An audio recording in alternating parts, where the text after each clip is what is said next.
That's the first question I'd ask is what defense they run, the scheme they run, and how they plan to utilize me in their defense.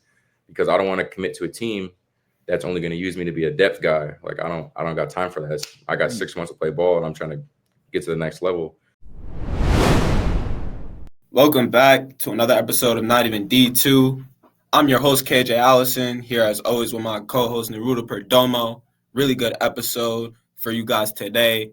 But first, we took a week break last week, so I haven't really got to hear much about Utica basketball, Ruta's life, so just talk to me about those two.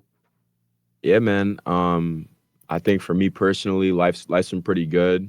We in about the third week of the semester, so it's flying by. But I got to handle all my classes, got all my textbooks and stuff like that. So just had to adjust to the new schedule a little bit. And basketball is going pretty solid, man. I mean, we picked up a big dub over the weekend, 2-0 weekend. You always love to see that. And obviously the game against Nazareth was crazy environment, high level game. So we have senior day this weekend, which I'm super pumped for. I'm gonna have all the fam there. Mitchell's coming, Justice, all my, this one kid, Brandon. I don't know if you met him. Did you meet him when you came here? No, I don't think so. My roommate, Brandon. Oh, fact. Wait, I don't know if I met him, but I know you're talking about. Yeah. So he's coming all the way from DC. That's tough. For senior day. So it's going to be a cool little weekend, but that's pretty much it, dude. That's pretty much it. What you been up to? Same old thing, classes, pod, basketball. Bro, this semester is actually crazy for me. I got 20 credits, trying to balance doing the pod, stay locked in on hoop. It's definitely been stressful, but you know us, bro, SOE, we always going to get it done. Get it done, man. Nah, facts. But same as you guys, 2-0 weekend. Ours wasn't as and like I want to say impressive, but like exciting as yours. You guys came back from 25 in the game. That's wild. But we went 2-0 this weekend, 2 big wins. Give us some more wins in the column, boost our standing in the E8. So that's always good. Definitely got a big weekend though. Got Utica and Elmira, 2 teams we already beat, but got to stay locked in because we know they easily can beat us. They score a lot, both teams. So definitely locked in with that.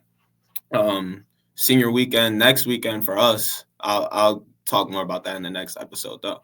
But today's episode, we got Curtis Harris-Lopez, who had a phenomenal year at phenomenal career at Holy Cross, locking it down at free safety position, few pick sixes, returns kicks, can really do it all, like come downhill, hit you, can, read the defense well. He's was a captain, so, he's vocal, he's a leader.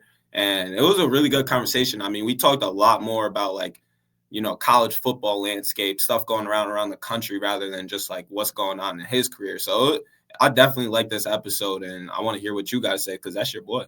Yeah, man. So it's funny with Curtis, bro. I haven't seen him in so long, bro. But, that conversation that we had, it just kind of like brought me back to like memories of AAU. Like I know you got like AAU teammates that you still cool with that you made a lot of memories with. So my 2 years I think that I played for the DC Blue Devils, I think I was only Curtis's teammate for one of them.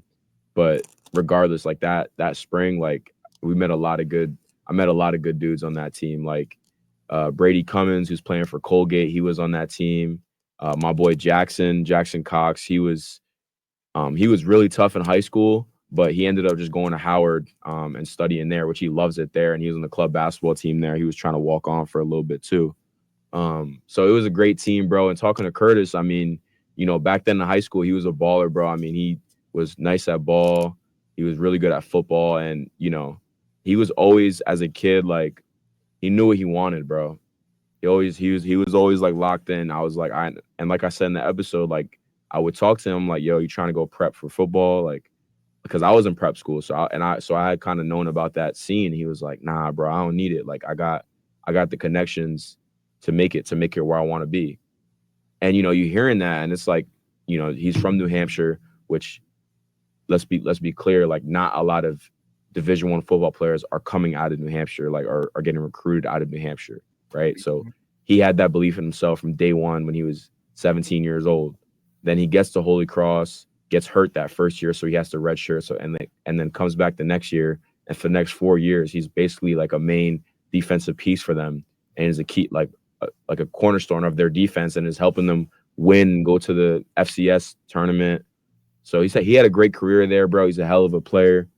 Great dude, solid dude. I'm really excited to see what he can do in his future, bro. I know he's got big things ahead. He's going to kill it at JMU, but definitely a great conversation with bro, and I'm excited for the viewers to get to know Curtis.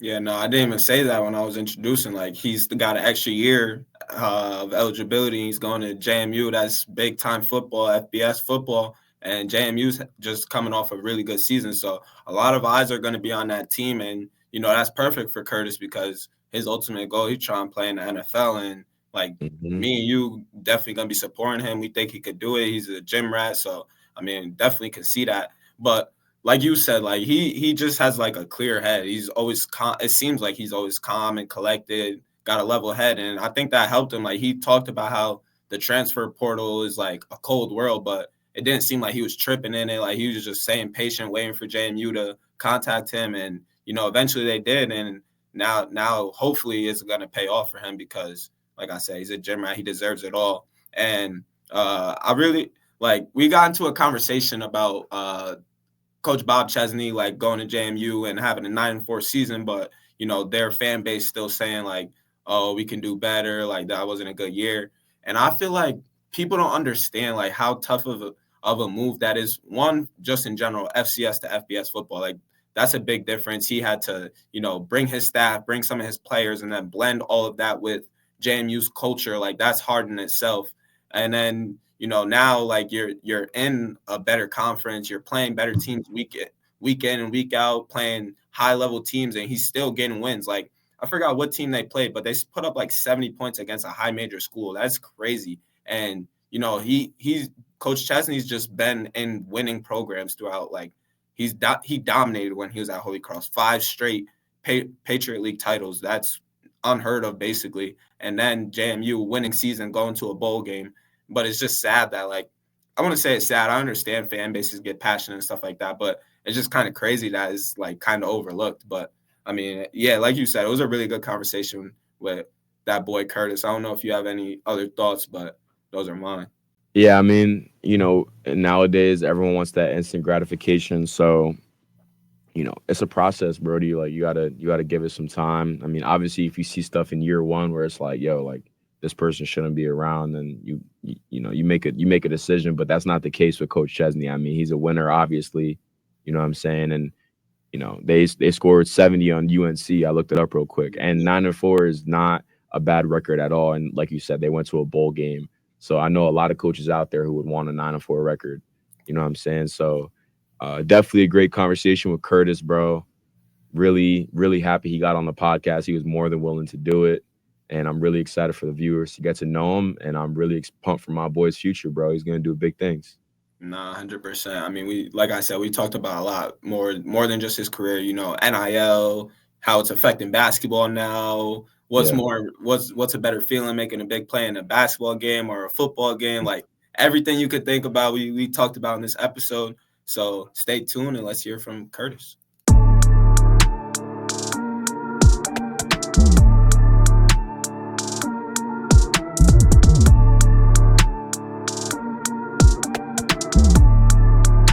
All right, we're here with that guy, Curtis Harris. How you doing today, bro?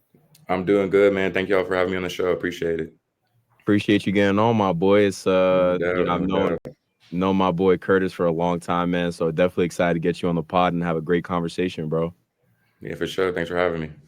Word, bro. Like, what's the offseason been looking like? I know you still got an extra semester at Holy Cross, but obviously we know you going to JMU. So just like what you've been working on personally, what's the day-to-day schedule like for you? Yeah, it's just been a lot of training. I've been doing a lot of 2-a-day trainings. I lift in the morning most of the time, go to class. And then in the afternoon, I've been doing a little program by a kid named Justin Mucci. He's from New Jersey. He's got his little lifting thing going on. So I've been following his program, trying to get my body right for the season. I had a few issues last season with some like lingering issues, nothing that took me out for long periods of time, but I've been trying to get that right just so I don't get any of that at JMU. That's what's up, bro. Are you going to be a grad student at JMU, or are you going to be like a 5th-year senior? Like, what's the school situation looking like for you over Yeah, there? so I'm gonna be a graduate student over at JMU. What are you What you studying study? over there, bro? Yeah. So I actually gonna figure that out in the summer. At Holy Cross, I'm a sociology major, so I got to see what kind of things I can do over there. I'm planning maybe to do something like communications, where I could help with sports management. So we'll see how that all goes. Yo, bro, that's crazy. I'm a double major in communications and sociology.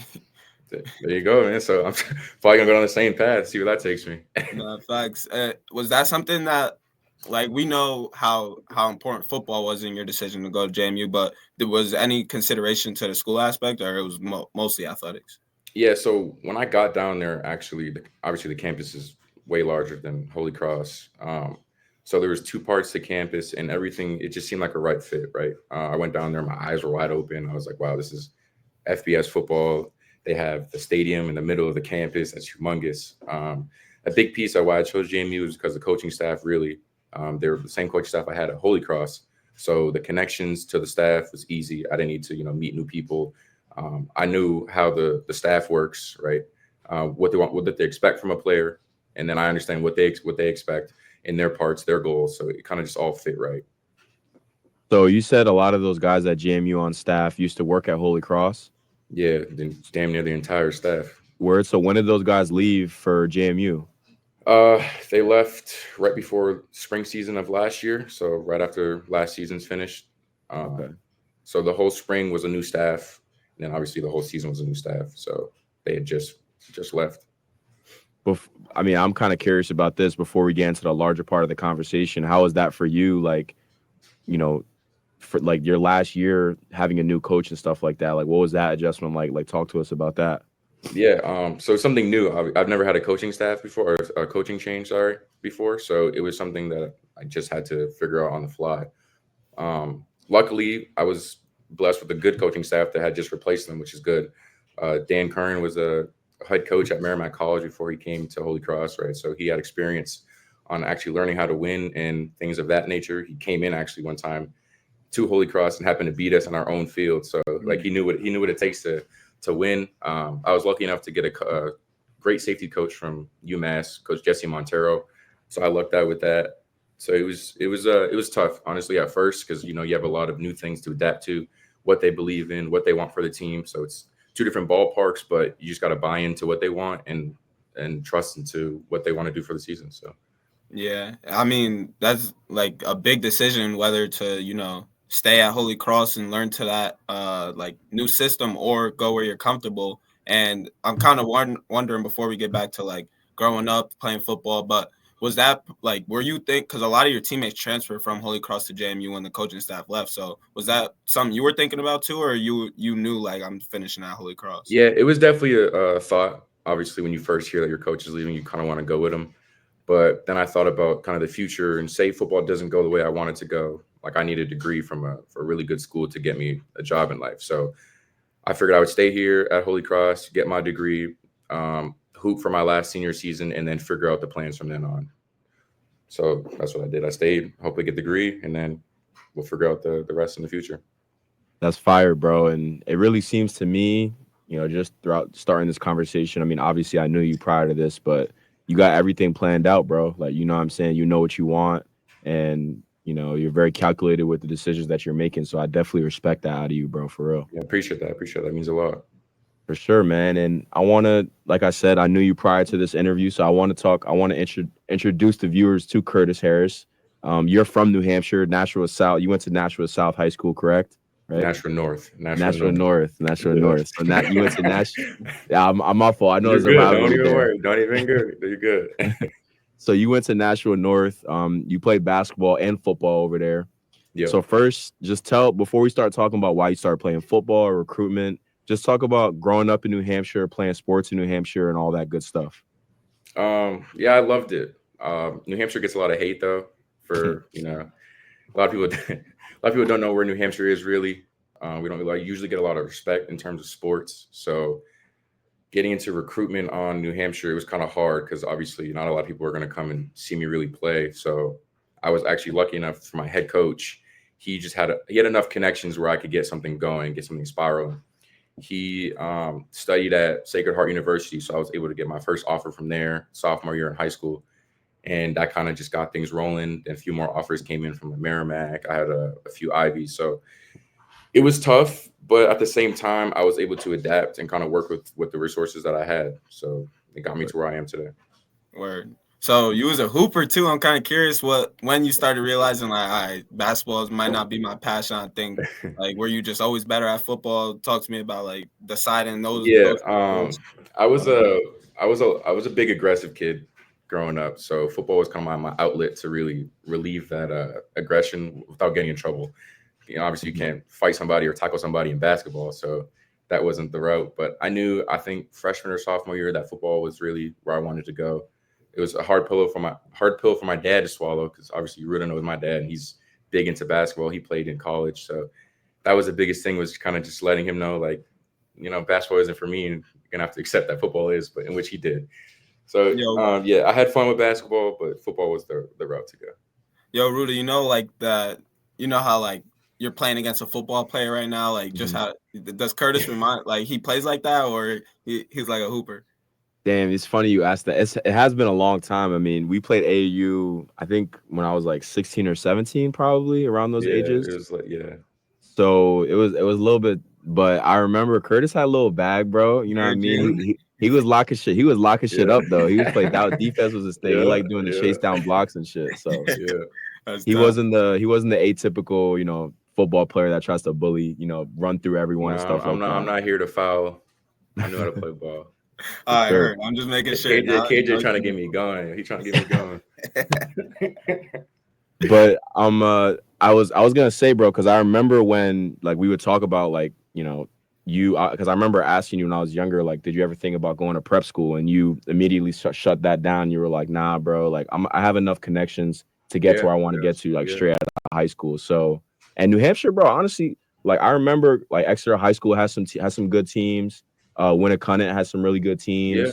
Yeah. So like the football was pretty good, bro. It's just the recruitment, like you're saying, wasn't really there for majority of players, or a lot of people are not coming to New Hampshire to come watch football, if you know what I'm saying. Yeah, I do. Yeah, so that was actually another question too, like you just asked about prep school, was if I was going to leave or not. But like I said, I had the connections where I didn't need to leave, so I was able to stay where I was most comfortable rather than going somewhere else and kind of banking on something that I don't know is really going to hit or not. So I decided to stay, and I'm honestly very happy and glad that I was able to stay, because then I was able to finish high school with my friends, my best friends. So it was good. 100%, Brody. And so, like you said, you got offers from Ivy League schools, some Patriot League schools. So ultimately, what was the decision to go to Holy Cross? And were there any other schools that you were heavily considering as well? There was a few. A lot of them were Patriot League schools, so it was kind of just a battle of really who was a better school in that sense. But in terms of why I chose Holy Cross, one main reason was it was close to home. So if anything were ever to happen, I was able to get home to my family. We only live 45 minutes from here, from Worcester, so that's good. I have family that lives in Worcester, so realistically, if it was a big emergency, I could go see them. So instead of me getting homesick, I was close to home. The people that Holy Cross, the teammates, they just really made me feel so welcomed when I first got there. And honestly, I felt like I was already on the team as a recruit when I visited, which is a really special feeling, especially because as a recruit, you're in there, you're kind of shy and don't really know what to do. You're really quiet, but they made me feel like it was home. The staff was the same way, man. I just fell in love with the campus. Seriously, honestly, everything about it was just like I knew this was home as soon as I got there on the first day.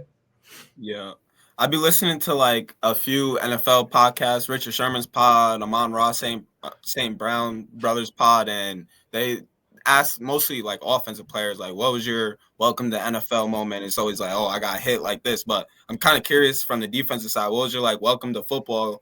Like, did you get burned on a route? A running back come downhill, truck you? What was your welcome to college football? My college football moment, welcome to it, was we were doing drills in practice. And at this point, I wasn't really up to date on the speed and how practice really ran. So I was new to everything.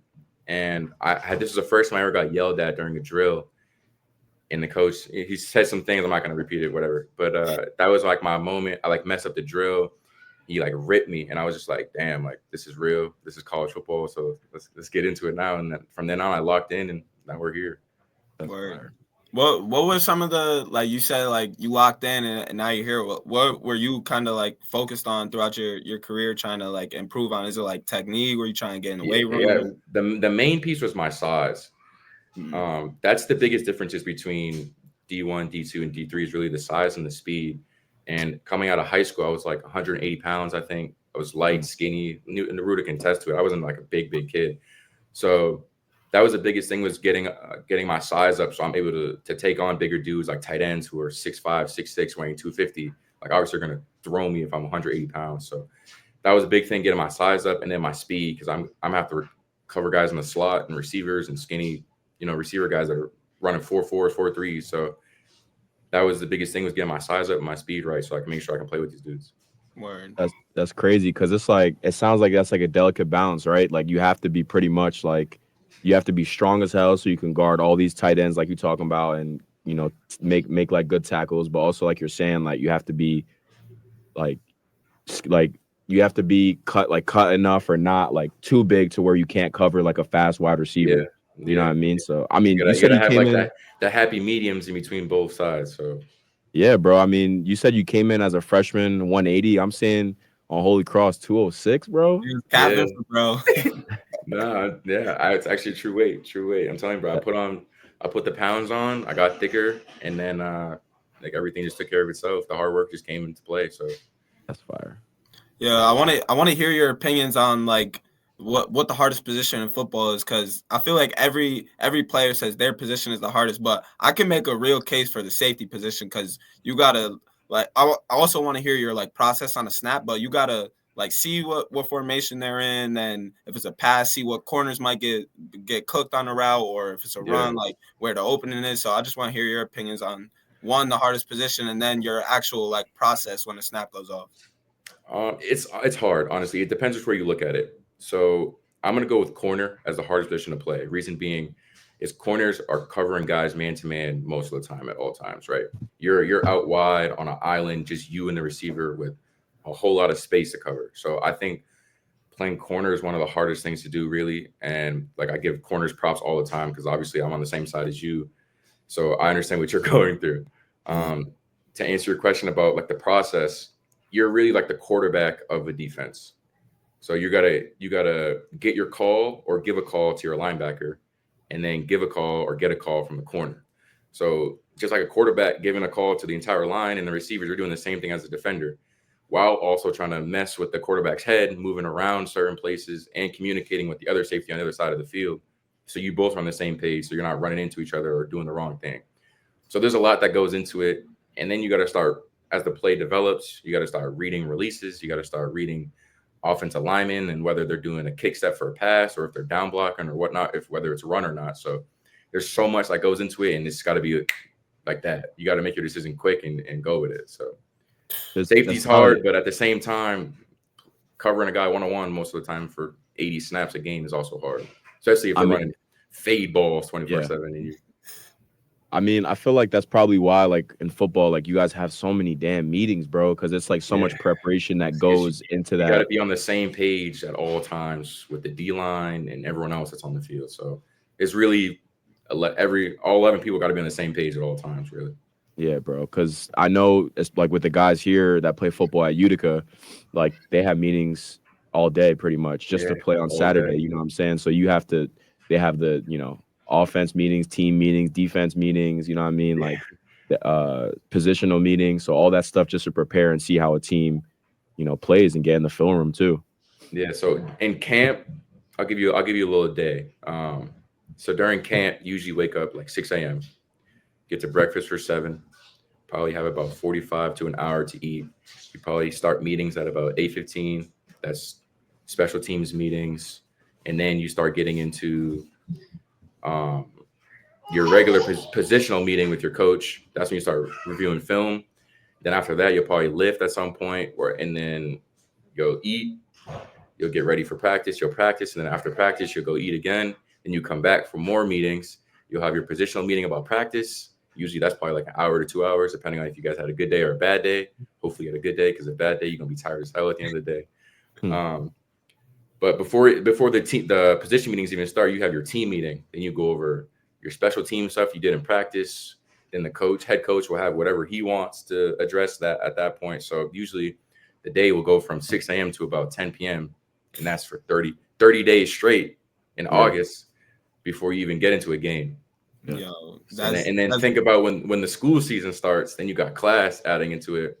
So now you in class from, we'll say you start class at 8, end at 2. You go get lunch and go right to meetings at 2 p.m. You meet for about 2 hours, whether that's special teams again or positional meetings, and practice will be at 4.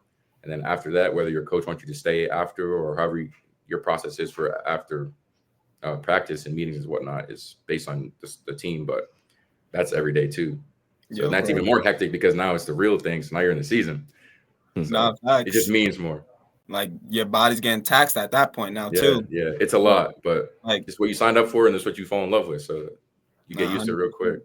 I mean, we're basketball players and we can tell you that the schedule is like very hectic, and then you're telling me that, and I'm like, wow, that's nothing compared to like what football players be going through. And that just shows kind of like what it's like to be a college student athlete, bro. It's a real grind, and like you just described it perfectly. But it's a grind at all levels, though. People don't understand sometimes, which I don't like, but they think that because it's a D3, D2, that it's different than D1, but you're all putting in the same work. Same amount of time. Everyone's in camp at the same time in August. Season starts and ends all at the same time. So speaking facts, we talk about that a lot, but I kind of want to shift the conversation to, like some of your actual seasons. And first thing I'm wondering about, like since you've been in college, Holy Cross hasn't lost a Patriot League title. You guys split it this year, but this makes it 6 straight years of Holy Cross winning the Patriot League, which is crazy. So just generally, like, what makes Holy Cross so dominant in the Patriot League? Is it, the recruitment, you guys getting in the best guys? Just what do you is making the success go crazy? The main piece is really the guys in the locker room, right? Everyone buying into each other, and honestly supporting each other through thick and thin, really. We start in June. Like I said, I got to go to JMU in June. So we do the same thing at Holy Cross. And that's all that grit and grind y'all are doing together in the summer when everyone else is at beaches and parties and having fun. And y'all are up at school in a dorm room that sometimes the AC probably not even working yet. And y'all are grinding out together in the hot sun. And one of the big things that we do at Holy Cross too is we ran with sweaters and hats on in the summer. So you over here dying, but at the same time, the dude next to you is in a sweater and a hat too, dying with you. So it kind of just builds that tight-knit connection that brings it to the field, and you just start dominating dudes. Luckily, we had really, really good staff that was able to put us in the best position to win. And obviously, you can see we won 6 straight or 5 straight with that staff. And then we also had a really, really good strength coach who got us really strong. So we were able to compete with teams like ACCs when we played BC and Army and all that stuff. So it's really the guys in the locker room buying into the program and what the coaches want, and us just supporting each other and grinding it out. Yo, that was a Coach Chesney. He implemented the running sweaters, or that was the new coaching staff? No, so that was the old staff when we did that. We did it this year too because our strength coach ended up staying with us this year. So I'm assuming it was our strength coach thing, but I don't know entirely who chose to do it. But that's tough. That is tough. I wouldn't really know how to react with that. Yeah, I mean, it's supposed to simulate shoulder pads and a helmet. Okay. So while you dying in heat of a sweater, like a crew neck sweater and a beanie, pads should be easier, right? But that definitely probably pays off. You could probably tell it like mid-game, like at first it's the not worst, doing man. You sweating through the sweater, sweating through the hat, and then you get used to it at some point, but it sucks at first. I feel that. But so another year you guys had a really good year. It was 2022. Was this your redshirt sophomore year, or this was? Yeah, my freshman year was I had a redshirt my freshman year. Okay, so your redshirt sophomore year, you guys were 12-1, 6-0 in the conference, and you made it to the FCS playoffs, which is always a good thing. Holy Cross kind of does that often, but that's big time. And I kind of want to hear, like, did you feel like an energy shift? What's the difference in, regular season play to FCS playoffs? And then just give a little insight in like your process going into those games. I know you guys beat the 15 seed and lost to the number 1 seed. So just tell me about that year a little bit in the FCS playoffs. Yeah, so we treated every game like it was the same, whether it was playoffs or not, right? I mean, that's the only reason how we went 12-0 was grinding it out every week, every Saturday. So that was that. In terms of playoffs, it was truly a feeling like no other, man. You go fly all the way to South Dakota, which probably I don't know if you guys ever been there, but there ain't nothing but grass fields and random stores, right? So there ain't nothing out there except just football. So a lot of those kids at South Dakota, North Dakotas, the Montana States, they're all homegrown. You're born to play football. Yeah. So you go down there and the environment it's a D1 college football environment. Like it's on third down and it's loud. You can't hear anything at all. So it was a great feeling. You get a little NCAA patch, which is cool. But I mean, we treated every game like it was like a playoff game or not. So, and we grinded it out. Happened to lose to the best team that I think that year ended up winning it, and we were in a game until the fourth quarter. So, it's just a few mistakes. I think that would have went our way, and we probably would have won. Who knows? But it was really a surreal feeling, especially because I was a sophomore. It's the first time I've ever gone really that far in a big stage. So it was cool, man. I loved it. That's fire, bro. Cause like you gotta think about it too. Like you're saying, you're a sophomore and you're seeing that. You're like, damn, man, I want to experience this every year, bro. Yeah, every year, right? You know what I mean? Like we went to like the same thing with us. Like we went to the tournament my sophomore year, and like I didn't really play that much that year, but like seeing that, like going to the NCAA tournament with my guys, like that made me want to work even that much harder in the summer, bro. Like I want to get back here. It was fire. You know what I mean? You get that deep and that far, then you start feeling like the grind and all that hard work is starting to finally pay off. And you're like, man, maybe that sweaters and hats were worth, I guess, what's about to be paid out to us. So, nah, 100%. Well, we got a lot more to talk about. Your chapter going to JMU, so stay with us while I take a quick break. All right, we are back. Not Even D2 podcast with my guy Curtis. So we kind of talked about this at the start, Brody, but just kind of walk us through. After you finished up your senior year at Holy Cross, your mindset heading into your extra year of eligibility that you did have, what the transfer portal was like, and why ultimately did you choose JMU? The transfer portal, man, is a cold world, right? The transfer portal is a cold world because usually you think you're going to go in the transfer portal, someone's going to pick you up quick, right? It's not like that at all because every team has what they want in a guy. Like they look for something specific. A lot of the portal is kind of compared to like NFL free agency in a way. You pick a guy up, take him for a year, you either trade him or he just gets dropped or whatever, however that works. It's really what the portal's like. A lot of kids use a portal for a 1 year thing. You go in there for a 5th year like I'm doing, and then you're gone for a year. So some teams may want that, some teams may not want that. My biggest piece, what kind of messed me up a little bit in the portal was a lot of people wanted a spring transfer, in which I couldn't go in the spring because I had to finish my degree at Holy Cross first. So that kind of, a lot of teams are like, "Oh, we really want you. Like, we love your tape. We think you're a great player, but you can't come in the spring. So we got to like move on with this thing and look for someone else that can come in the spring." So, which that sucked. Granted, I wanted to go to JMU in the first place anyways because my old staff was there and everything that I committed to in the first place at Holy Cross, I just moved down to Virginia. So it was almost like a no-brainer for me, really. My first ever real safeties coach was down there. So like my love for him is through the roof, really. He was there for me at the tough times when I needed it the most. So I knew what I was going to get if I go to JMU. I went down there, visited the campus. The campus was beautiful. So I really just fell in love with the team, really, and kind of just the energy. Practice was the same at Holy Cross. So like kind of felt like I was in like a nostalgic little feeling going on. But yeah. Like it was a no-brainer for me, really. The staff was the same staff I had previously, so I knew that was the spot. Nah, that's a dope story, and definitely shout out to your first safeties coach because everybody that's been recruited remembers the first coach that showed consistent love or was like there for them when they needed it. So definitely shout out to him, and he's getting a dog in return. But I'm kind of curious, like when you were deciding or thinking about what schools, how much of like scheme went into that because. Like obviously you have strengths, but you have weaknesses too. So how important was that knowing like, all right, I know this defense is similar to the defense I just was running, had a successful year. And so how important was that for you? It was the number one question when coaches would ask, like, if you got any questions for me, that was the first question I'd ask is what defense they run, the scheme they run, and how they plan to utilize me in their defense. Because I don't want to commit to a team that's only going to use me to be a depth guy. Like I don't got time for that. I got 6 months to play ball, and I'm trying to get to the next level. So that was the big question.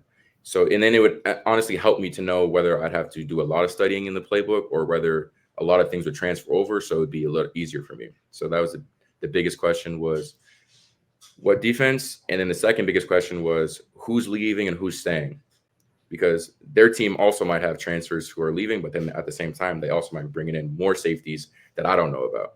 So then it comes back to the question is if you think I'm going to be someone that's going to produce a lot, like am I going to be a 30-play snap guy or am I going to be a 60-play snap guy? So there's a lot of questions that went into it, and those are really the two biggest ones because obviously I can't commit to a team where I'm barely going to play when that's not what I'm trying to do.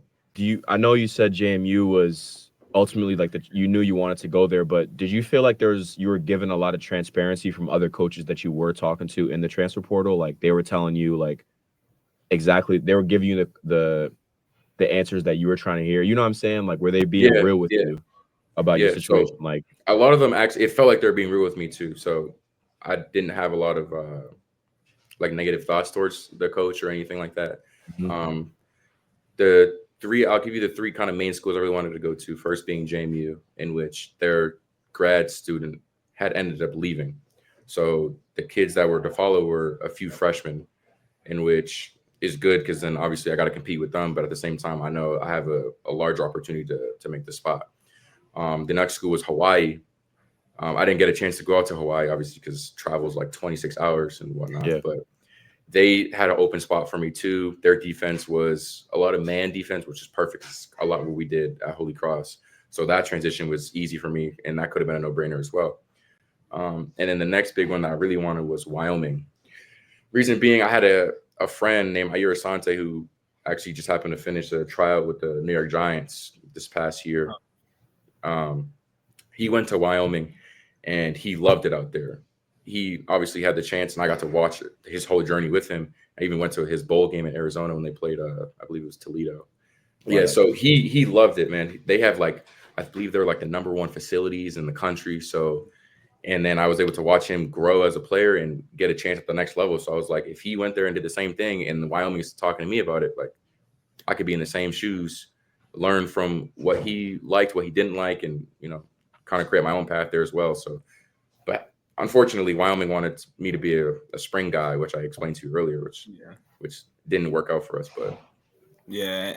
Going back to like Ruda's point on transparency, it's good that you committed to a place like the coach, you trust Coach Chesney, because like we hear stories all the time of athletes like committing to a school and saying like, oh, they promised me this, and that, and then when production comes, it's like they're not getting what they were just promised. So definitely can For see. instance, in your situation is like the Matthew Sluka thing. I don't know if y'all ever heard that. The quarterback from UNLV. He was. Oh yeah. I don't want to say he was promised, but I believe he was told that he was going to get like $100,000 or something like that in NIL. He went to Holy Cross, bro. Right? He did. Yes. Yeah. He did. Oh. So he ended up going to UNLV for his 5th year.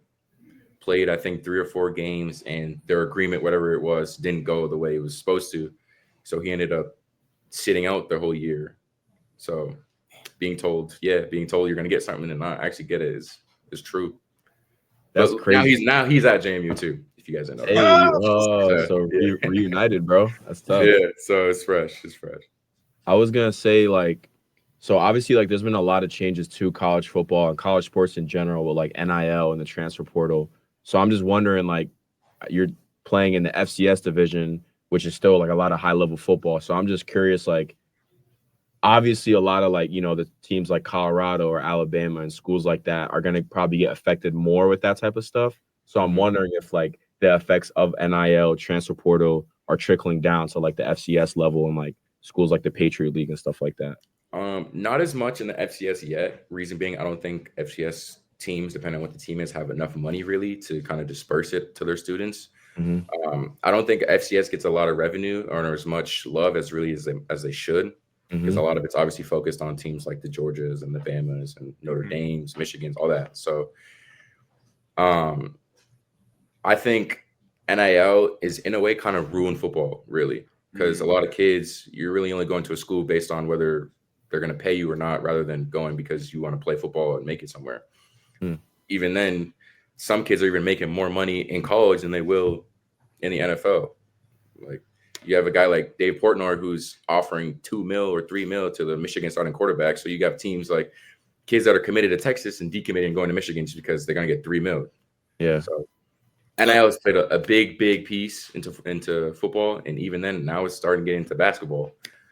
Because I read something that the BYU commit, the number one kid in the country, went to BYU because he getting paid $5-6 million or whatever it was. Like without NIL, I don't think BYU gets that guy. So yeah, I definitely think it changes. I want to say it necessarily ruins it just because like it doesn't mean that the football is bad now that people are getting NIL. I don't think it's bad. I just think it kind of takes away like the love for the game itself a little bit. Yeah, that's fair. That's like fair. you're because like the money has a piece into where you're gonna go now, rather than if you had no money 4 years ago, like you're picking a school based off of the students, the location, the coaches, and all that stuff. Like now kids are just gonna go, like, I don't care if their team's good or not, they're gonna pay me this much amount of money. So I mean, very point. I was kind of curious, since we're talking about NIL, if you could share like where you are you getting anything? I think that can be public info. I'm getting a little bit. I'll leave it at that. I respect it. I was gonna say, so with the NIL discussion, I just want to add something to it. Like to your point, Curtis, like I remember they were talking about after Ohio State won the Natty, if Jeremiah Smith was gonna stay, bro, because someone was gonna offer him a crazy NIL package. So like that's kind of like a testament to your point about how like I don't know if Jeremiah Smith's gonna leave Ohio State because it's a great situation, but I'm just saying like maybe other guys, they throw those M's at them and they're like, yo, come to this school, we'll pay you the bag, and you know what I'm saying, you come play football for us. And like you're saying, it kind of takes away from like you're picking a school because you love the staff, you love the environment, and you want to stay there and stay with the grind. You know what I mean? So crazy time. But in a way, you kind of understand it, man. Like you're here to get paid and stuff. So as much as you may hate it, but at the same time, you gotta love it because you get money. So it's tough. Nah, bro, saying now he don't care about it because he getting that money now. It's coming in. But yo, I mean, we kind of talked about it. You said like your goal is to play at the next level, but I'm kind of curious, what are your like 2025 season goals for Curtis? Like, what are you trying to do on the field at JMU in your transition? Me personally, I'm trying to do what I did in this past season, right? Get a lot of accolades, first team, things like that, and then some. I'm trying to really bring the team to a national playoff appearance. Like you have teams like Clemson, SMU, like it's possible to be able to play the Oregons, the Notre Dames, all that. So that's my biggest goal, is to really just to win as many football games as I can while also producing enough to where I'm doing something out there and not just wasting space. I mean, JMU, I'm pretty sure they were ranked this year at least a couple weeks in the top 25 for the. They might have been. I know that they were first or like top 10 in a few stats and like turnovers and things like that. So like they had a lot of success this year under Coach Chesney, and he's done a great job with James Madison. Yeah, I mean they played in the bowl game last year, so doing something. Yeah, right. That's tough. So Curtis, the way Virginia, they would have thought that he had a losing season because they wanted to cut throat, man. He was 8-4, and Twitter was reaming him. That's how it is, bro. A lot of these teams want instant success, or just their level or the I don't even know the word I'm looking for, but just what they want from a program is just consistent success. And sometimes like it's not always going to be pretty, bro. Like you're going to have, and 9-4 is not even bad. 8-4, whatever it was, like that's not bad. It's just like some people are just like looking at that like, oh, like come on, we could do even better. Which is like, bro, like it's not. Sometimes it doesn't go your way. Sometimes. Yeah, it was tough because their previous coach was at Indiana now, and ended up playing Notre Dame in the playoffs. So they're seeing like an 8-4 season, which is probably some people's best season, as a losing season, because previously I think they went like 10-2 or something, and now the coach that they just had is in the playoffs. So, like in a way, it's understandable. At the same time, first year head coach make it to a bowl game and go 9-4, like it's not a bad thing. Very tough, bro. It's very tough, and definitely like, that's the foundation, and honestly the standard now. So it's only up from there. Definitely a bright future at JMU, Brody. And this gonna wrap it up with the last question, bro. And obviously we talked through your journey playing football in New Hampshire, you know what I'm saying? Like talking about how there's not a lot of recruitment coming out of New Hampshire, and you made it out of there, going to Holy Cross, being a winner at Holy Cross, a lot of different accolades, being a really highly touted player coming out of Holy Cross, and now you're at JMU and you're going to kill it there. So how does it feel to have an opportunity to compete in the FBS division of college football after 4 years at FCS school? Talk about that. Man, it's surreal, right? Like all that hard work, like I said from the beginning, it's like in a way kind of paying off, right? I put myself in a position where I could be so successful where people on the FBS level think I can compete and produce for them, right? And then FBS kids make it to the league. So this is another opportunity for me to play against really high talented kids and hopefully get my name out there a little bit more than it already is and get a chance at the league at some point, right? So, and then kind of push the narrative that New Hampshire does have ball players, and hopefully I can get that thing going and get some more eyes on the state. Hey, bro, definitely gonna be room for you this season, but also in the future. Like, definitely, cause get your feet in the door, and then it's up to Curtis Harris at that point. But yeah, you're not wrong. We're gonna end this episode a little rapid fire and starting 5 edition. So let us know you're ready for rapid fire. Go ahead. All right, so first rapid fire question, Curtis. Just name me some of your favorite top 3 artists that you're listening to right now. Top 3 artists right now, all time, or just currently what I'm listening to? Currently, what you listening to? All right, no order. No order. I'm gonna go Gunna. Love it. Babytron. Yeah. I'm not tapped, but he's tough. But I'm not tapped, but he's solid though. I'm telling you, man, you gotta tap in. I My get it. My brother loves him. I can't get behind it, bro. I get it, but you gotta tap in. And then I'm gonna go with Drake because I love Drake. Damn, we've had a lot of Drake fans on this show, bro. I don't know if I could respect that anymore, man. Next rapid fire question, like funniest teammate that you've ever had. Funniest teammate ever? Ooh, like top three. That's tough, man, because I had a lot of characters throughout my life in football. I'll go one of my favorites to laugh about all the time, Cam Moulton. He played corner and safety for us. This is all Holy Cross guys. Another one's probably gonna be Max Mosey, receiver number 13 that plays this year.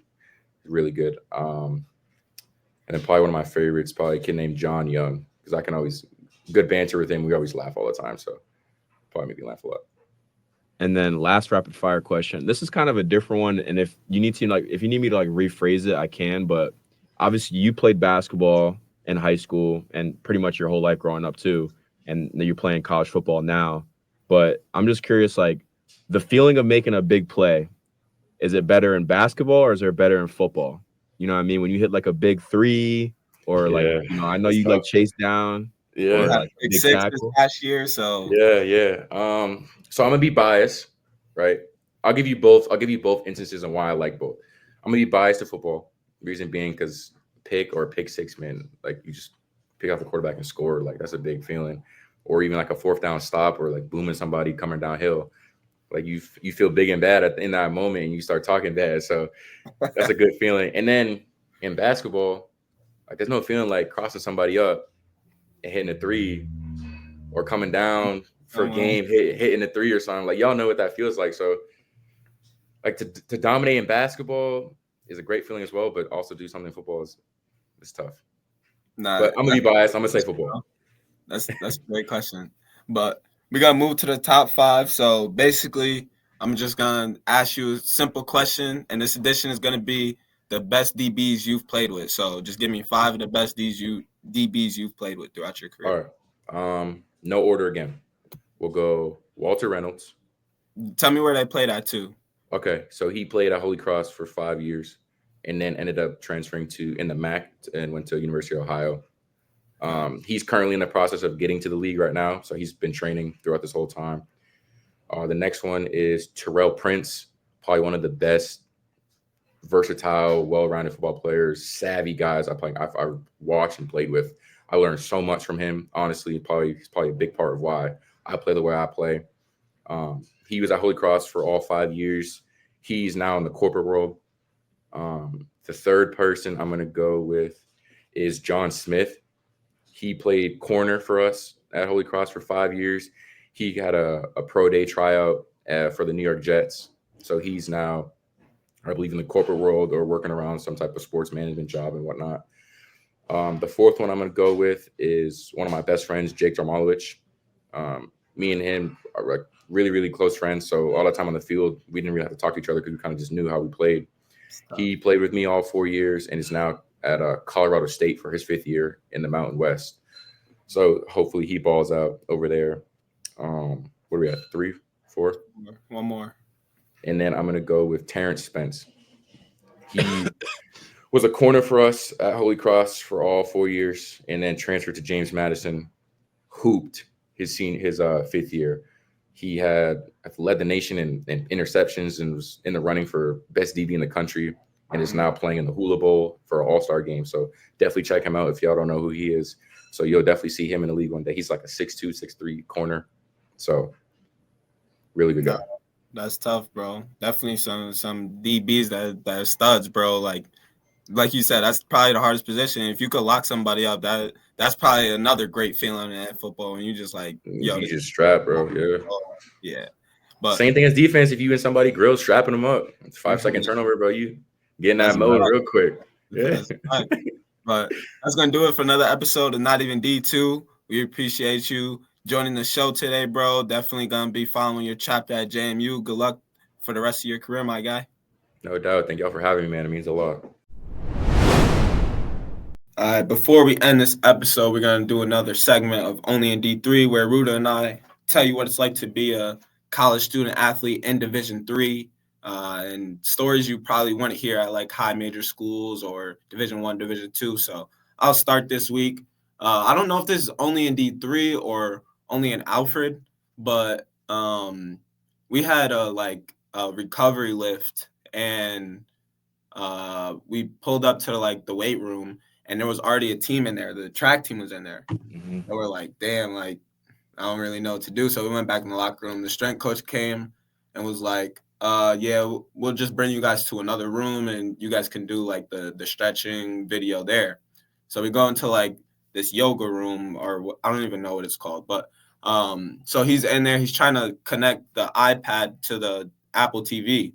And the Wi-Fi is just not working, bro. So we're just chilling there. It's probably 10 minutes past our start time. People getting agitated, yo, I could have been home. This is bullshit, da-da-da. And then, so we ended up having to Gabe Elday, number 5. He led us through a stretching drill through the video that he was watching, but nobody else could see it. So it was just a funny story. We got kicked out because the track team was already in there. And then Apple or Wi-Fi is not working. So then Gabe just has to lead us. But shout out to my boy. But that's my Only in D3 segment, and I'll wait for yours. Nah, dude, the struggle of having to use the weight room when another team is in there, that shit, and especially in the winter. So usually at Utica, we have a dome at Utica where we would go down to in the fall and spring, we would go down to the dome and lift because it's more free weights and weight racks and a track.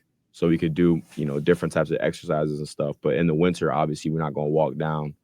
So we just stay in the AC. So we have to use the gym that most of the students use. So when we have to go do a lift and the rest of the student body is trying to get their pump, I'm bro, it's just funny because we're doing athletic movements and everyone else is doing such different workouts. You know what I'm saying? So it's definitely an interesting environment. So my Only in D3 story, it's a little explicit, to be honest, but hey, bro, I'm just gonna say it. So basically, we played Poly on Tuesday, and this is a very short one. But we played Poly on Tuesday, and it was a great game. I mean, great environment, great for the city of Utica. Got a lot of turnout. A lot of people from the city of Utica, and we tried to have the herd there, which is the fan base. A lot of the Utica, Utica University fans were there, but I'd probably say it wasn't an overwhelming amount, in terms of only Utica University. There were some Poly fans, who were also in the gym that were loud too. But I just remember this one specific moment when we were walking out of the locker room at halftime. I remember, so we have to walk by the bleachers and also the entrance, there's 2 entrances to the gym. Yeah. And we have to walk by that to get on like the way on, because visitors, you guys get on the other side, right? So we don't have to cross paths.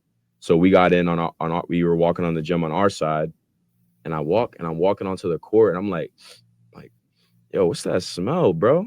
I'm like, keep smelling it. I get this aroma, and it's an aroma of, I'll just say the word starts with a W and it ends with a D. And I get this aroma, and I'm like, yo, it smells like blank in here. Like, what the heck? So I talked to John, who's like one of the like facilities manager. He has a bunch of different titles here. I'm like, yo, John, you smell that? He starts dying laughing. Devin starts I'm next to Devin. He hears me. He starts dying laughing. And I was like, freaking Utica, man. Only in Utica. So that's my only in D3 story. Whoever came to the game smelled like blank. So it was definitely a funny little moment in between the game. Nah, that's funny. Definitely. I mean, I'm not gonna try to show too much of myself, but I respect whoever did that. It's legal now, but that's our segment of Only in D3. If you like that segment or this episode, definitely subscribe, leave a like, or follow us at Not Even D2, and let's hear from our Empire 8 Player of the Week. Introducing a new segment where we hear from this week's Empire 8 Player of the Week. We're going to try to do both women's and men's every week, but unfortunately this week we didn't get to talk with Brandon Harris. We were dealing with some technical difficulties, but big thanks to Sidney and Grace. They got on short notice. They had really big weeks. Grace plays for Alfred University, Sidney for the undefeated St. John Fisher Cardinals. I should say undefeated in conference, but two really good conversations.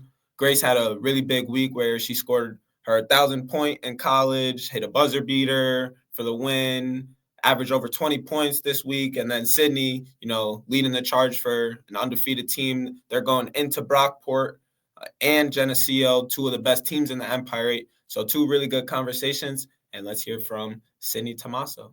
All right, we are here with this week's Empire 8 Co-Player of the Week. Sidney had a great week, averaged 19 points, 9.3 rebounds, and a 2-0 week. You guys beat your rival Nazareth and Utica. I want to hear a little about both of these games because Nazareth, we know that's an intense matchup. You guys killed, or it was a good game, but you had 23 points. And then in Utica, you had a big night, 25 points, 13 rebounds, which is crazy. So just talk a little about both of those games, those matchups, and your perspective of the games. Yeah, obviously never gets old beating Naz. So that was really fun for us on Tuesday, especially on our home court. Definitely intense coming in. With Utica and Naz, our team's just outsized in pretty much every game. I'm playing a 4 this year, so it's a little different, but I think we came in ready to go and really just brought a lot of intensity in that first half, and that led us to winning that game. With Utica, I think, again, outsized, so we kind of had to shoot a little bit more on the perimeter because a lot of teams have been playing a zone as well, just because me and my teammate Katie Moravik, we like to get to the rim. That's kind of been our game plan for the past year. So a lot of teams are noticing that and switching it up on us. But again, came out ready to play, and Utica kind of started coming back in the second half, but we stayed level and won the game. So Naz Fisher is definitely a crazy environment, and you're a senior this year, so you kind of experienced a lot of those battles. So just give the viewers a little bit of an insight into that real quick.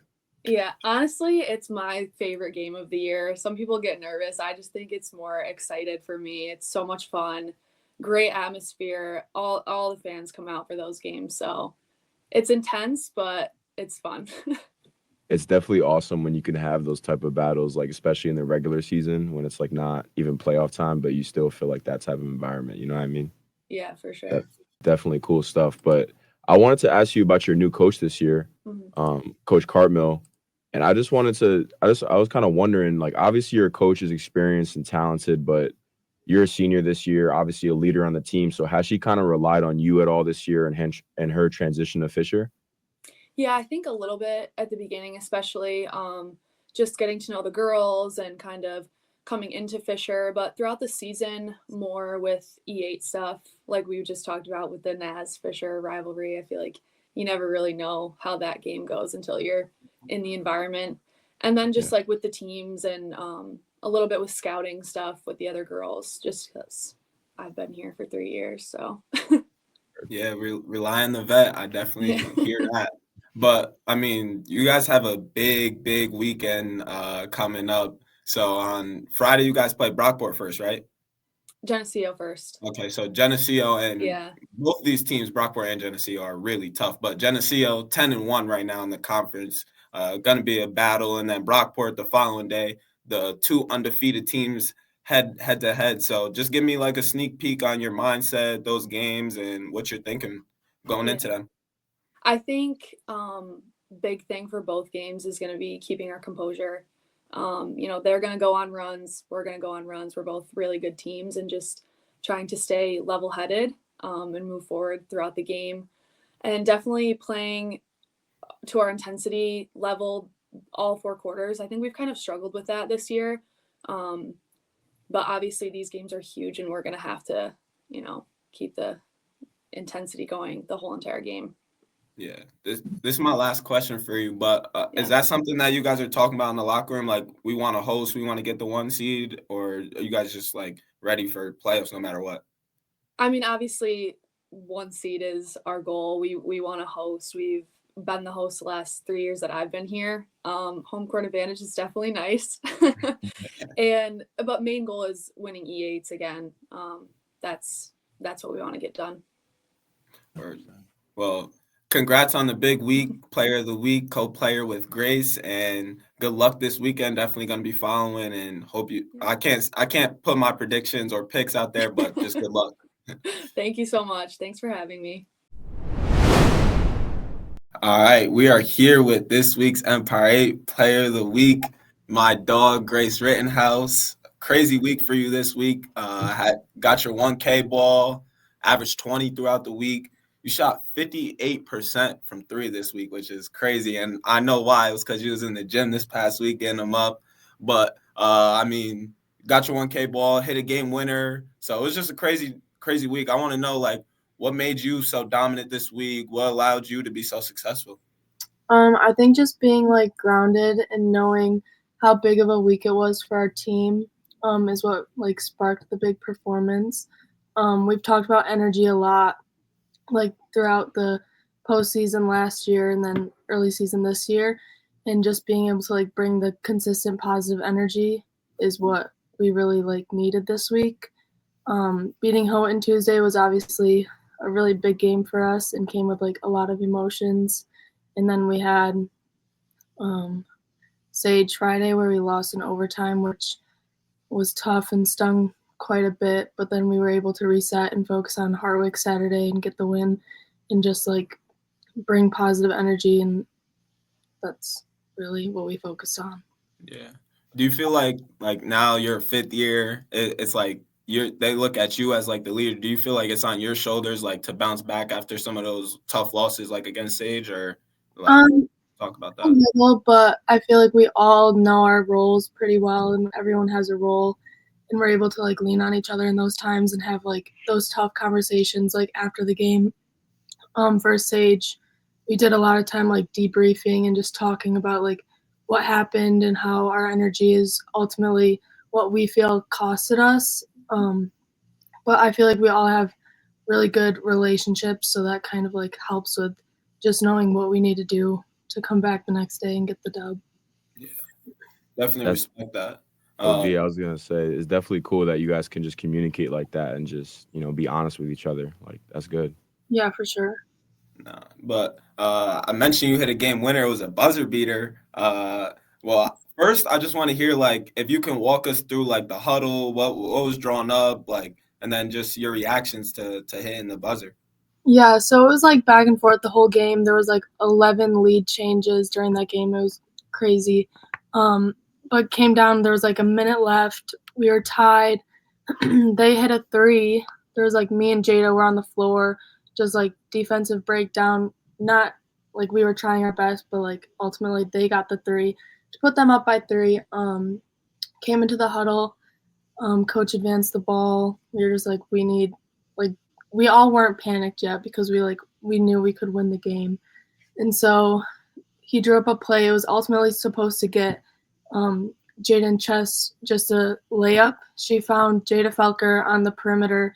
Jada knocked down that 3, tied game again. We were like, okay, now we just need to focus on defense and getting a clean stop no matter what. And so we got the clean stop, got the ball back with 1.1 seconds to go. We came in, we all were just hyped up, but also just nervous and feeling the pressure. Coach Mike just kept saying to us this pressure that you're feeling is a privilege. This is why we play the games. And so we all just locked in. He drew up the play, and it was actually on a laminated sheet, and it was reversed. So the play was supposed to be from the opposite side. And he was like, this is the wrong way. And I was like, can you just draw it up? And he was like, I don't know it that well. And I was like, okay. So he just explained it as best he could. We all got the understanding. He was going to take another timeout to fully explain it, but he just was like, no, I feel good. So my job was I just had to make the layup. Sam Fisher's pass was That was a dime. It was a dime. My job was easy, just making that layup. But it was awesome and definitely one of my top career moments, just being able to feel that, and then all of my coaches and teammates rushed the floor, and it was awesome. Yo, real quick, I just have a follow-up. So we've been friends for quite some time, and I feel I know you, but I'm just kind of curious, were you nervous when you first oh shit, the ball's actually coming right now, I got to put this in the hole? Were you nervous or no? Yeah, I was nervous, but I didn't really have time to think about it because there was 1 second on the clock, so I was just in worst case, if I missed it, I knew that we had overtime. So it was just kind of if it works, then that's great. But we also felt going into overtime, if we needed to, then we would have been okay. I was gonna say, because you said you had the easiest job, but ultimately you had to finish the lay. That's a lot of pressure on your shoulders. Yeah. But confidence though, love it for sure. I'm just, we talked about you hitting 1K, and that's a milestone that a lot of people in college don't get. So I was wondering, how did it feel to hit 1K? What are some of your memories of that day? And just walk the viewers through just the feeling in general. Yeah, ultimately I'm just super thankful for all the support of my coaches, teammates, my family. Without them, I would not be the player I am today. Going into the game, I kept saying I'll take 0 points, not get my 1,000, and just get the win. But my teammates really wanted it for me, and my coaches really wanted it for me, and it was super awesome. And to be able to say that I scored 1,000 in high school and then scored it again in college is not something that many players can say. So I'm just ultimately super thankful for the opportunity and all the people around me to make it so special. How was it just being able to have your family there though, being able to celebrate that milestone with you? Yeah, it was awesome. They made shirts. I'm sure you guys saw the pictures, but they did that in high school too. And when I saw them come into the game, they all had posters, and I was just they're gonna jinx it. I'm gonna end up scoring 0 points. But I came out hot in the first and got 9 right away, and then went on a drought and didn't score the other 2 points till the fourth quarter. But it was definitely super special to have everyone there. My cousin actually lives in Florida, and it was against Sage. I had the 25, and she was like, you can't let her get it today. And she wasn't supposed to come up until this weekend when we play Utica and Elmira, but she booked the plane ticket and got there for Saturday's game, which I'm super thankful for. Yeah. I mean, I just wanted to say something real quick.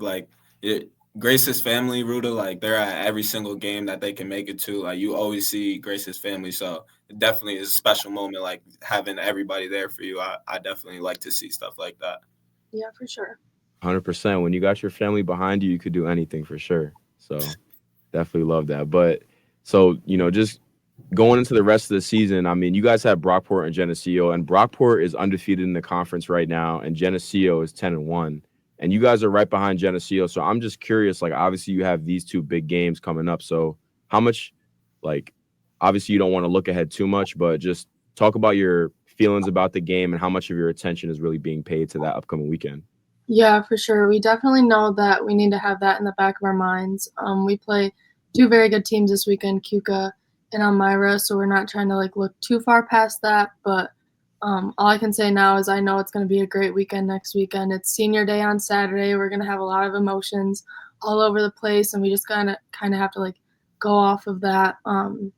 They're both very well coached programs with like very talented players on the team, but we just have to stay locked in and have positive energy, because if we can bring the consistent positive energy, then anything's possible. And we just need to like play our hearts out so we have no room for like regrets in the performance that we show. Yeah, 100%. Well, congrats on the player of the week, Grace. I know the work you put in and you deserve all of it. So good luck the rest of the year, and go Saxons. Thank you guys. I appreciate it. Thanks for tuning in to another episode of Not Even D2. Make sure you subscribe. Make sure you follow us on Instagram, Twitter. That's the best way to support the channel.